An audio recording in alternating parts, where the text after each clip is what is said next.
एखाद्या वेळी जर जन्माचा पुरावा म्हणून कन्सिडर करायचा असेल तर त्यासाठी कायद्यात तरतूद काय? मित्रांनो, बर्थ, डेथ आणि मॅरेजेस रजिस्ट्रेशन ऍक्ट 1886 यातील कलम 22 नुसार जर ज्या रजिस्टरमध्ये त्या जन्माची मृत्यूची नोंद केली असेल तर त्या रजिस्टरवर जो व्यक्ती त्या स्वरूपाची माहिती देतो तर त्याची सही असणं बंधनकारक आहे. जर एखाद्या वेळेस इनलेजिटिमेट मुलाची जर नोंद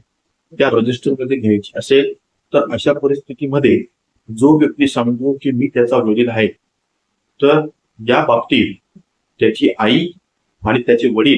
या दोघांचीही सही त्या रजिस्टरवर घेतल्यानंतरच ते दिलेलं बर्थ सर्टिफिकेट किंवा डेथ सर्टिफिकेट हे कायद्याने व्हॅलिड आहे असं या तरतुदीनुसार सिद्ध होतं.